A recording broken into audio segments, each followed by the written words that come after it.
Hello and Assalamualaikum warahmatullahi wabarakatuh.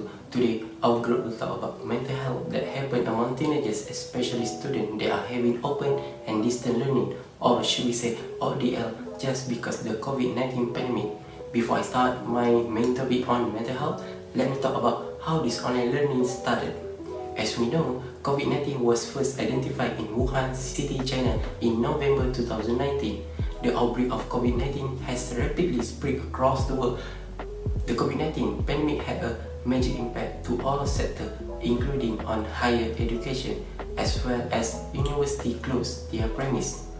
In conjunction of closures in educational institutions, the teaching and learning method need to be replaced with online teaching, or known as e-learning.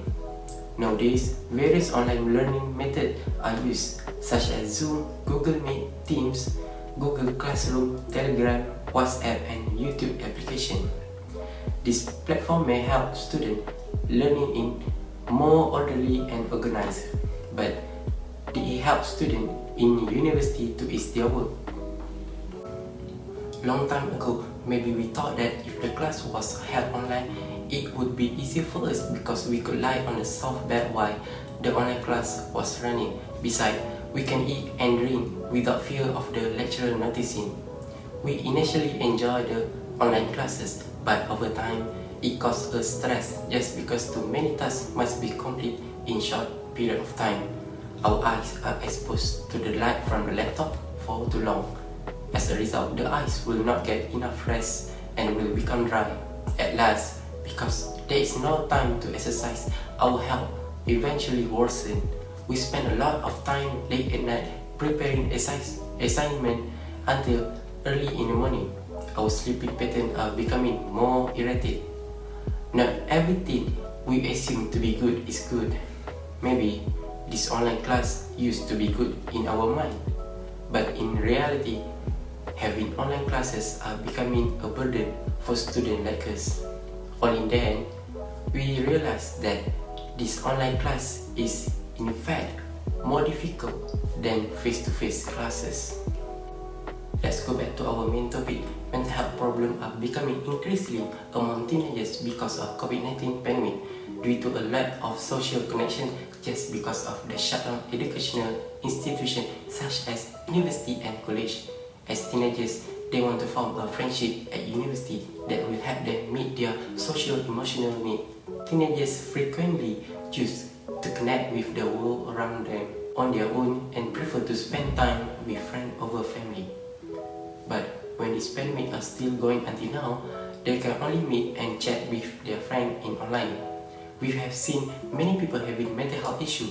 These issues can be found in any age group, but the teenagers are the most affected. The mental health issue can lead the person to far worse condition than the most dangerous disease ever does. It is because mental health refers to cognitive, behavioral, and emotional well-being.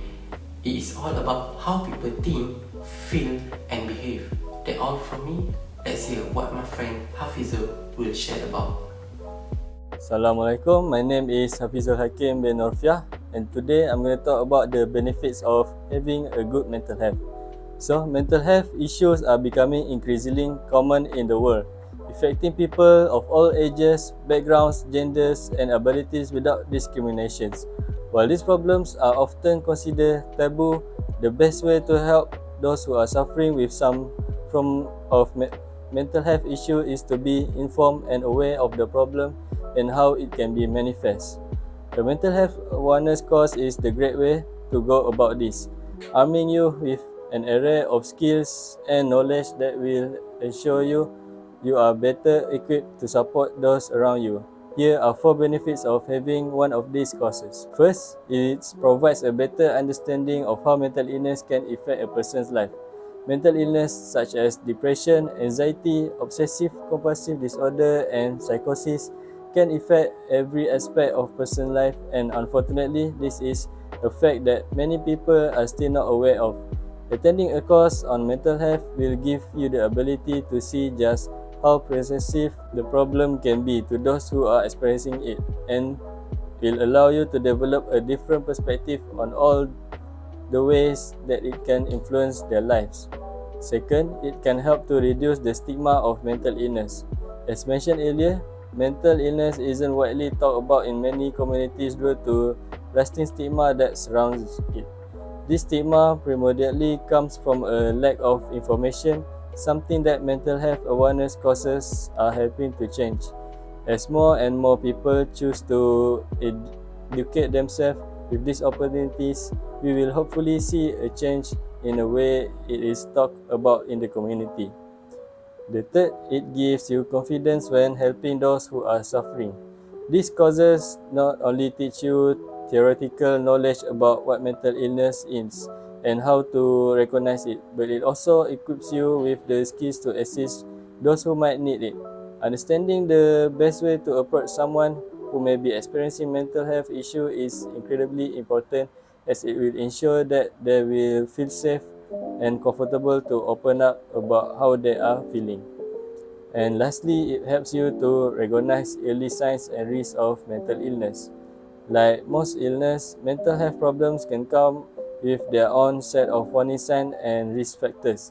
Understanding what this look like and they can manifest from person to person is a huge part of ensuring that those affected can get help they need.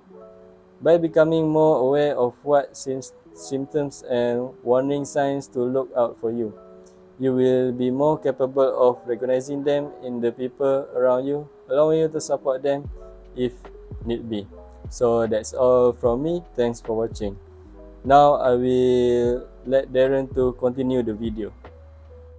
Thank you, Hafizul, for the explanation on the benefits.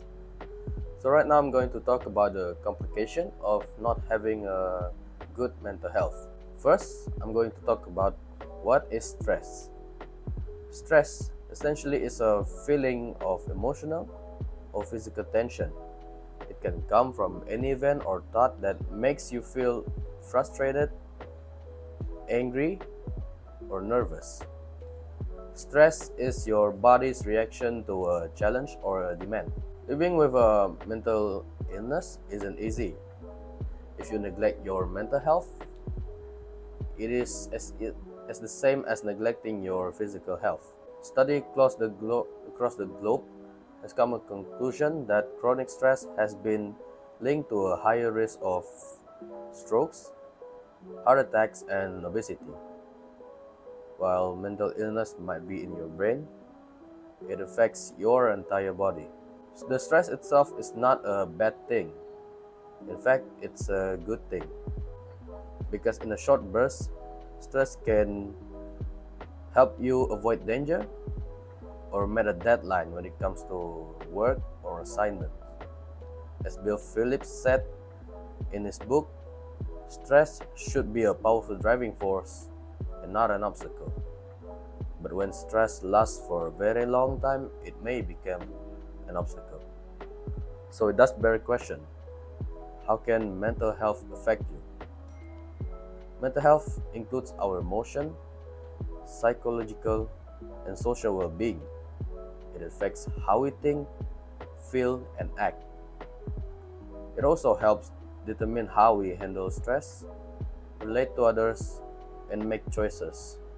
For example, students nowadays, they always procrastinate and putting the task that they were assigned to aside. Because most of the time, they're in the position where they think no matter what I do, right now it won't matter. This is what stress do to you. They make you feel like you want to give up. They make you feel like nothing else matters.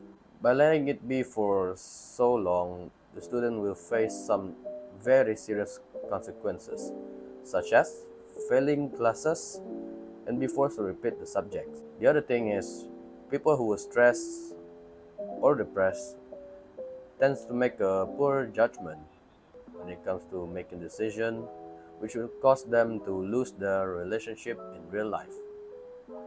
This thing happens when they become too overwhelmed, and the only way to make them feel slightly better is to vent it out to someone else, such as talking bad things about people online or in front of them, or even hit someone.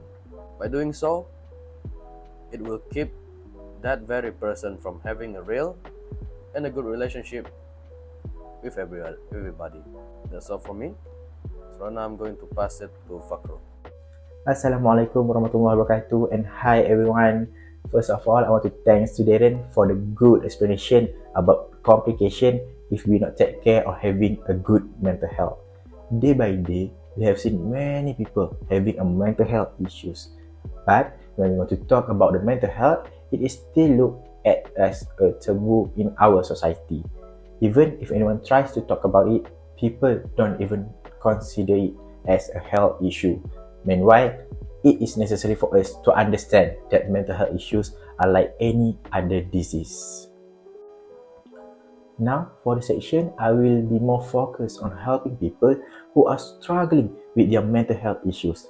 I will try to share a few quotes that might help you to reduce your stress and also make you know that you are not alone to facing these mental health issues. We need to understand that everyone has a different level of stress. So, we must not underestimate everyone's problem. The mental health issues can lead the person to far worse condition than the most dangerous disease does. I believe that when people who are struggling with mental health issues are sharing about their problems, they really need people to listen about their expression rather than judge them and not to be compare them to others. Life in this world is full of tests. His name, I got nothing on a name. Come on, baby, what's the name? Regardless of anyone, whether the person is rich or poor, there is still test. Allah said in Surah Al-Baqarah, verse 286, A'udzubillahi minasyaitonirrajim, La yukallifullahu nafsan illa us'aha, which means Allah does not burden a soul beyond that it can afford. However, the test that we are facing every day is a part of the way for us to show our obedience to Allah subhanahu wa ta'ala. It is all about how we respond to the test. It is closely related to our everyday situation, such as people scolding us, people mocking us, or people talking back about us, or in the organizational structure, sometimes employers that don't like us, annoying office mates don't cooperate. And as I said earlier, it is about how we respond to the situations. To everyone, especially students out there who are struggling to achieve success, I know what you feel right now. You don't get enough sleeps, you don't have time for yourself, or maybe you're disappointed when you have tried your best but your exam marks or grade are not good as you expect. I can feel what you are feeling, but believe me, in Surah Al-Inshirah verse 6, Allah said, A'udzubillahi minasyaitonirrajim, Inna ma'al usri yusra. That is means, verily, with every hardship come ease. So, if we have more problems, we need to put more efforts and trust. Allah will show us 1001 ways as long as we work hard. So please, whatever things that you are facing right now, please don't ever give up on Allah. Put your trust, put your belief, and please go on. So yeah, that's all from me. Thank you.